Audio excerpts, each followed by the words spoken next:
నమస్తే. నేను మీ కుప్ప పద్మిని. ఇన్నాళ్ళు మీ సపోర్ట్‌ని నాకందిస్తూ, మీ ప్రేమని నాకందిస్తున్న ప్రతి ఒక్కరికి కృతజ్ఞతలు. ఇప్పుడు చూడబోతున్న ఈ వీడియో కూడా ఖచ్చితంగా మీకు ఉపయోగపడుతుంది. లైక్, షేర్ అండ్ సబ్స్క్రైబ్ చేసి మీ ఇష్టాన్ని అలాగే మీ సపోర్ట్‌ని నాకందించండి. అలాగే ఈ వీడియో పట్ల మీ అభిప్రాయాన్ని కామెంట్ సెక్షన్‌లో కామెంట్ చేసి నాకు తెలియజేయండి. నమస్తే. నమస్తే. Welcome to our channel. నేను పద్మిని. ప్రస్తుతం మనతో పాటు ప్రముఖ ఆధ్యాత్మికవేత్త, వాస్తు జ్యోతిష పండితులు నిట్కల ఫణిభాస్కర్ శర్మ గారు మనతో పాటు ఉన్నారు. మాట్లాడదాం. నమస్కారం అండి. నమస్కారం అండి. బాగున్నారండి? బాగున్నాను. మీరు ఎలా ఉన్నారు? నేను బాగున్నానండి. ఈ 17వ తారీఖు వేదమాత గాయత్రీదేవి జయంతిగా జరుపుకునేటటువంటి రోజు. అలాగే కొంతమంది అయితే శ్రావణ పౌర్ణమి నాడు జరుపుకుంటారు. కానీ జ్యేష్ఠ మాసంలో వచ్చేటటువంటి ఈ రోజునే గాయత్రి జయంతిని జరుపుకోవటం అనేది చాలా మంది చేస్తూ ఉంటారు. వేదమాత గాయత్రీదేవి గురించి మాట్లాడుకోవటం ఖచ్చితంగా అమ్మ అనుగ్రహమే. ఒక్కసారి ఆ తల్లి గురించి అలాగే ఎట్లా వినియోగించుకోవచ్చు, అసలు గాయత్రీదేవి పఠం లేని ఇల్లు అసలు ఉండదు. చాలా మంది ఇళ్లలో ఉంటుంది. కానీ ఇవాళ రేపు కొంచెం కనుమరుగవుతోందా అని అనిపిస్తోంది. అలాగే గాయత్రి అర్హత ఉన్న వాళ్ళు, అంటే వేసుకునే జంధ్యం వేసుకునేటటువంటి అర్హత ఉన్న వాళ్ళు మరి గాయత్రీ దేవికి ఎంత ఎంత గౌరవంగా ఉంటున్నారు అనేది కూడా ప్రశ్నార్థకమే. ఇత్యాది విషయాలు ఒకసారి మాట్లాడుకుందాం. అమ్మవారి అనుగ్రహం కోసం ఏం చేయొచ్చు అనేది మీ ద్వారా ఒక్కసారి. నిజానికి ముక్తా విద్రుమ హేమనీల ధవళ ఛాయేర్ముఖై స్త్రీక్షణై యుక్తామిందు నిబద్ధరత్న మకుటాం తత్వార్ధవర్ణాత్మికాం గాయత్రీం వరదాభయాంకుశగశాం శుభ్రం కపాలంగదాం శంఖం చక్రమదారవిందయుగుళం హస్త్వైర్వహంతీం భజే. అమ్మవారికి సంబంధించినటువంటి ఈ శ్లోకం ఆమె యొక్క రూపాలని, అలాగే ఆమె చేతిలో ఉండేటువంటి ఆయుధాలని, అభయ వరద ముద్రల్ని, అలాగే గదని, వీటన్నిటిని కూడా తెలియజేస్తుంది. అమ్మవారిని ఆరాధన చేసేటప్పుడు అసలు ఈ శ్లోకం ఒకటి చదువుకుంటే చాలన్నాడు. రోజుకి ఒక్కసారి అమ్మవారిని ఆరాధన చేస్తే చాలు, గాయత్రి వర్చస్సు పెంచుతుంది అన్నారు. నిజానికి ఉపనయనము అనేటువంటి ఆ కర్మ ఏదైతే ఉన్నదో, పంచదశ కర్మల్లో ఉపనయనానంతరం ఇంకొక జన్మెత్తినట్టు. అప్పటి వరకు ఒక రకమైనటువంటి జీవితం. ఎందుకంటే గాయత్రి శరీరం మీదకి వచ్చిన తర్వాత మనం చేసేటువంటి సంధ్యోపాసన ఏదైతే ఉంటుందో అది మనలో ఉండేటువంటి శక్తిని పెంపొందిస్తూ ఉంటుంది. నిజానికి ఆ గాయత్రి మంత్రం అనేటువంటిది ఈ మధ్య కాలంలో చాలా మంది ఇది కూడా ఒక సమస్య ఉంది. కాలర్ ట్యూన్స్ కింద పెట్టుకుంటున్నారు, అలాగే రింగ్ టోన్స్ కింద పెట్టుకుంటున్నారు, కాలింగ్ బెల్ గా పెట్టుకుంటున్నారు. అయితే వాళ్ళ పర్స్పెక్టివ్ ఏంటంటే ఆ మంత్రం వినబడితే మంచిది, అసలు ఏదైనా వింటే మంచిది కదా, ఏదో ఒక రూపంలో వినబడుతోంది కదా అని చెప్పి. అయితే అందులో కొన్ని బీజాక్షరాలు ఉంటాయి. గాయత్రి మంత్రమే మొత్తం అంతా కలిపి 24 అక్షరాలతో ఉన్నటువంటి మంత్రం. ఓం భూర్భువః స్వః తత్స సవితృవరేణ్యము అంట. సవితృ అంటే సూర్య భగవానుడు. ఇందులో ఇంకొక రకమైనటువంటి ఇది ఏంటి అంటే ఆ సూర్యుడి స్వరూపాన్ని వర్ణిస్తూ ఉన్నటువంటిదే గాయత్రి మంత్రము అనేటువంటి ఇది కూడా చాలా మందిలో ఉన్నది. నిజానికి మనం పొద్దున్న అర్ఘ్యం ఇచ్చేటప్పుడు కూడా గాయత్రి మంత్రాన్ని చెప్పి అర్ఘ్యం ఇస్తాం. అలాగే ఈ పరిశేషణము లేకపోతే అవపోసన పట్టేటప్పుడు కూడా గాయత్రి మంత్రాన్ని చదివే. ఎందుకంటే ఎక్కడ గాయత్రి ఉంటుందో ఆ గాయత్రి జపం చేసుకుంటామో అక్కడ జపతో నాస్తి పాతకం అన్నాడు. ఎంత గాయత్రి జపం చేస్తే అంత పాపం నశిస్తుంది అన్నారు.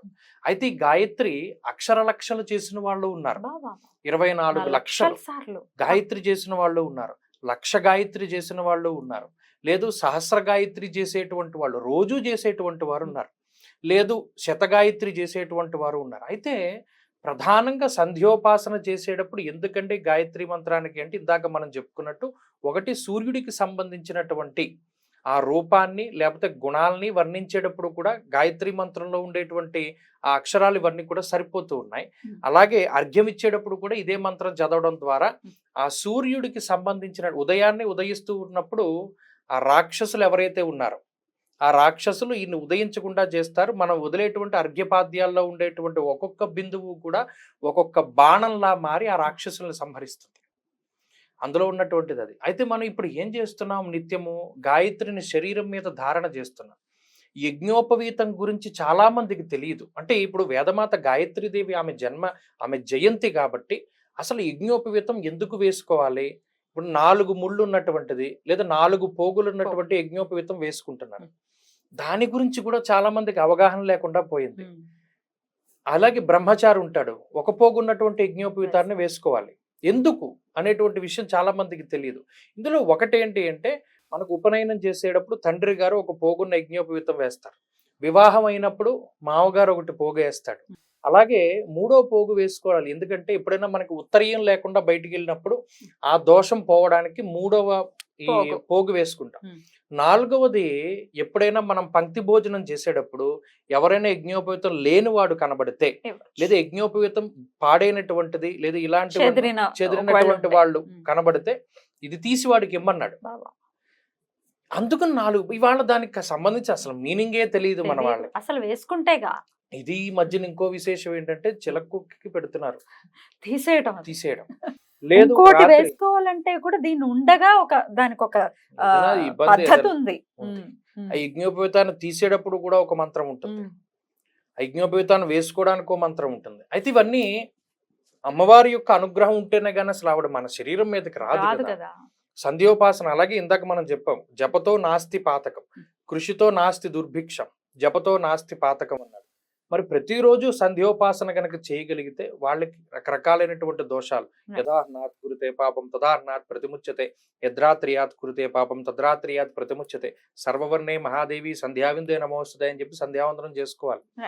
అయితే గాయత్రి ఇది దేవి. ఉన్నవాళ్ళు ఒకవేళ ఉన్నవాళ్ళు. వాళ్ళు కొంతమందికి ఉండదు కదా, ఉండదు. మరి ఉపనయన సంస్కారం ఉండదు. సంస్కారం అనేది మరి ఎలా అండి గాయత్రీదేవి అనుగ్రహం వారు కూడా పొందాలంటే ఏం చేయాల్సి ఉంటుంది? వాళ్ళు ప్రత్యేకించి ఎవరి దగ్గరైనా సరే గాయత్రి మంత్రాన్ని ఉపదేశం తీసుకోవచ్చును. తీసుకోవచ్చా? కొంతమందిలో గురుముఖత గాయత్రి మంత్రాన్ని చేసేటువంటి వారు కూడా ఈ మధ్యన ఉంటున్నారు. ఉమ్. అయితే స్త్రీలకు ప్రత్యేకించి వేదాధ్యయనం చేసేటువంటి అధికారం లేదు. ఇది చాలా మందికి ఒక సందేహం ఏమొస్తుందంటే, వేదమాత గాయత్రి దేవి అంటున్నారే, స్త్రీ మళ్ళీ రూపము. స్త్రీలకి ఎందుకు అధికారం లేదంటున్నారు అంటే, అది యుగ ప్రామాణికం వల్ల అవుతోందమ్మా. అసలు ఆ తల్లితో పోలికేమిటి? లేదు, యుగ ప్రమాణం వల్ల. ఇప్పుడు ఇదివరకు సుఖబ్రహ్మ గారు, ఆయన సుఖ మహర్షి పుట్టాడు అంటే ఎలా పుట్టాడు? ఆయన మానసికంగా పుట్టాడంటే స్త్రీతో సంబంధం లేదు అక్కడ. లేదు. వాల్మీకి మహర్షి పక్షులను చూస్తూ అగ్నిమథనం చేస్తుంటే ఆయన పుట్టాడు. ఉమ్. మరి ఇప్పుడు అంత తపశక్తి ఎవడుకుంది? ఆ. లేదు. కేవలం స్త్రీ వల్ల మాత్రమే సంతతి అభివృద్ధి చెందాలి. మరి ఈ మంత్రాలు నాభిలోంచి వస్తాయి. ఆ కేంద్రంగా మంత్రం చదువుతూ ఉన్నప్పుడు ఆ నాభి కింద ఉన్నటువంటి ఈ భాగాలు ఇవన్నీ కూడా అవి ప్రచోదనం అవుతూ ఉంటాయి. ఆ వైబ్రేషన్స్ అనేటువంటి ప్రత్యుత్పత్తి అవయవాల మీద పడుతుంది, సంతతి ఉండదు. అందువల్ల వేదాధ్యయనం వాళ్ళకి వద్దు చెప్పబడి అన్నారు. లేదు. పక్షపాతం ఏం కాదు. ఏమీ లేదు. కాబట్టి ఏంటంటే, ఒకవేళ ఇప్పుడు ఇవాళ చక్కగా మనకి రేపు గాయత్రి జయంతి ఉంది, అందరూ కూడా చక్కగా గాయత్రీ దేవిని ఆరాధన చేయవచ్చును. అమ్మవారి యొక్క ఇప్పుడు తాడేపల్లి రాఘవనారాయణ శాస్త్రి గారు లాంటి వాళ్ళు ఏమీ లేకపోతే ఆయన 27 సార్లు లలితా సహస్రనామం చదివాడు. ఆయన గాయత్రీ దేవి పిలిస్తే పలికేది. బాబా. అంత ఉపాసనాపరుడు, అంత అమ్మవారు ఆయన ఒళ్ళో కూర్చునేది. మరి ఇవన్నీ ఎలా వస్తాయి? భగవంతుడు చెప్పినటువంటి విధానంలో మనం చేసుకుంటూ పోవాలి. అక్కడ ధర్మబద్ధంగా చేయాలి, శాస్త్ర సమ్మతంగా చేయాలి. చక్కగా రేపు గాయత్రి, అసలు ఈ గాయత్రి జయంతి అన్న విషయమే చాలా మందికి తెలియదు. తెలీదు. మీరు చెప్తున్నారు, మీ వల్ల ఇవి ప్రచారం అవుతున్నాయి. మరి ఎంతవరకు వీటిని ఎంతవరకు పాటిస్తారు స్వీకరిస్తారో అన్నది తెలియదు. తెలియదు. చక్కగా రేపు పొద్దున స్నాన సంధ్యావందనాలు చేసుకుని అమ్మవారి యొక్క, కనీసం అమ్మవారి యొక్క ఫోటో దగ్గర ఒక దీపం పెట్టడం, లేకపోతే అమ్మవారి గురించి తెలుసుకోవడము, లేదా ఇందాక మనం చెప్పుకున్నటువంటి ఆ శ్లోకాన్ని అయినా సరే ఒకసారి పఠించడం చేస్తే అమ్మవారి యొక్క అనుగ్రహం కలిగితే ఏమవుతుందండి అంటే, జ్ఞానస్వరూపిణి అమ్మవారు. ఆవిడే జ్ఞానాన్ని ఇవ్వగలుగుతుంది, వర్చస్సు పెరుగుతుంది, అన్ని రకాలైనటువంటి విషయాలు. తప్పకుండా పిల్లలకి అలవర్చి ఖచ్చితంగా అమ్మవారి యొక్క అనుగ్రహాన్ని, ఖచ్చితంగా జ్ఞానాన్ని ఇచ్చేదే గాయత్రీ దేవి కాబట్టి ఖచ్చితంగా చేసేటటువంటి అద్భుతంగా వివరించారండి. కృతజ్ఞతలు. నమస్కారం.